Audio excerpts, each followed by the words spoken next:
This is Carrie Underwood now, but this is Miss NSU 2004 first runner-up Carrie Underwood. Yep, beauty pageants are part of what she did before American Idol and country fame. But there's more. She was also in a pop vocal group called Star Rise, where she released several independent albums. But to be honest, she was still pretty country. Her version of a pop song was Something by the Dixie Chicks or Patty Loveless. Want another country singer with a past secret? How about Dan and Shay's Shay Mooney singing with rapper T-Pain? You know T-Pain, he kinda made auto-tune famous. Here you see the Shay Mooney band preparing to perform at a spotlight in Atlanta about a decade ago. And who is doing the intro? Good stuff, my name is T-Pain. He actually signed with Nappy Boy Records, but got out of the deal when Dan and Shay started to work. Thank goodness for the internet though. YouTube search T-Pain Let You Go for a gym. Oh, don't worry, I put a link in the description section as well. Give a thumbs up to show you want even more. Hey, it's Addison Hager, and I've got many more, including Miranda, Lambert, Thomas Rhett, Jelly Roll, and a country singer that was in a touring death metal band before having a hit on country radio. At the end, I'm going to explain how you can be part of the next video on this topic. Tap subscribe to show you appreciate these kinds of videos, and give a thumbs up at any point you learn something new. Ernest, real name Ernest K. Smith, is one of Nashville's most popular songwriters today. He's written hits for Morgan Wallen, Chris Lane, and Kane Brown. And he has his own song, Flower Shops. Mister, I'll take your roses if you cut off the thorn, she can't take no more. Before this, or I guess as he was doing this, he was writing and recording some really edgy rap songs with titles like Cuss Fight.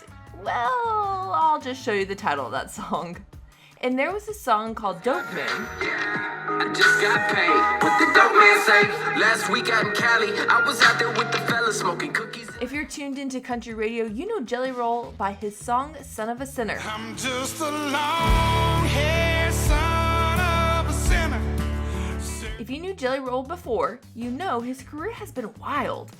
Rap, rock, jail, drugs, more jail, aggravated robbery and possession were his big charges.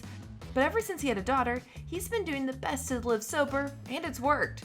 Between 2011 and 2020, he dropped 16 rap albums, the biggest being No Filter with Lil White. He leaned into country with a series of Wallen and Willie albums with Struggle Jennings in 2017 and 2018, and then in 2022, had a huge rock hit with Dead Man Walking, and by huge, I mean #1 rock song in America.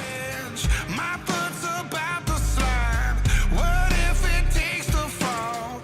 I'm influenced by everything from 3-6 Mafia and UGK to James Taylor, Bob Seger, some of my favorite, Jim Croce. Love the old Outlaw stuff. I love the old Willie. I love the old Wallen records. Huge fan of all the old Cash stuff. These are probably the guys who really molded my style and sound. Couple easy ones just because they don't take a lot of explaining. I mentioned Morgan Wallen earlier, and of course you know him to look like this.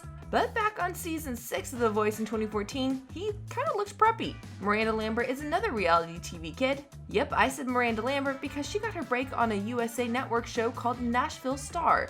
This directly led to her record deal with Sony Music. Here's a clip. I don't know if they let cowboy be. If they don't, just let me go to Texas. Okay, here's a real wild one.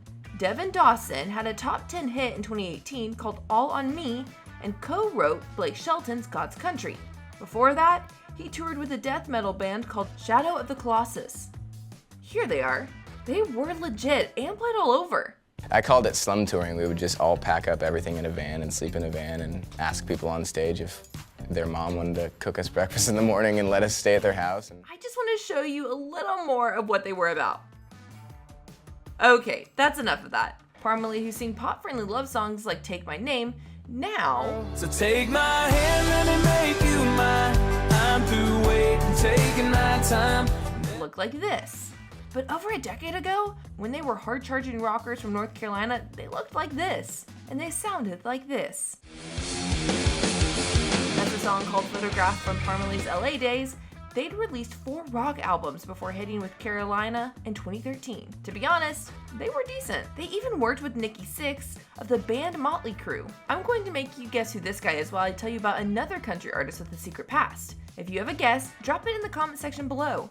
I won't make you wait too long. Thomas Rhett is recognized as a premier singer and songwriter in Nashville today. Here he is performing. It's just she wanna get married, but she don't wanna marry me. Here he is doing his first passion.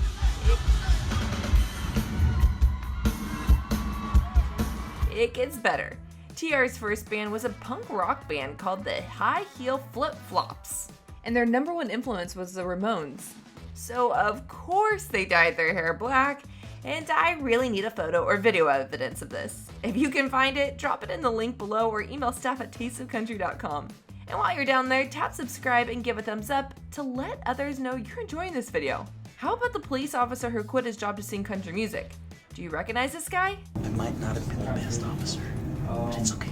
That's Frank Gray, who has a great song called Country Look Good on You. Here's what he looks like today. How'd that country look good on you? By the way, we asked Frank how fast is too fast, and he said like 15 miles per hour, but take that with a grain of salt because... I might not have been the best officer, but it's okay. Of course, there are many you could be thinking of that we probably forgot for this video, so at this point, I want to ask you to drop a name and a story in the comment section. Which current country artist has a secret career doing something much, much different? You know, people like Cody Johnson. You can always put a diamond on her hand till you can't. That was our secret rodeo bull rider. He wasn't all that great at it by his own admission, and he supported his family as a prison guard before giving in to his call to be a country music singer. He once told Taste of Country, before I met my wife, I was not a good kid. You know, I'd fight you in an instant, cuss you out, and, you know. Hellraiser? Huh? A little bit of Hellraiser? Oh, a little bit's an understatement.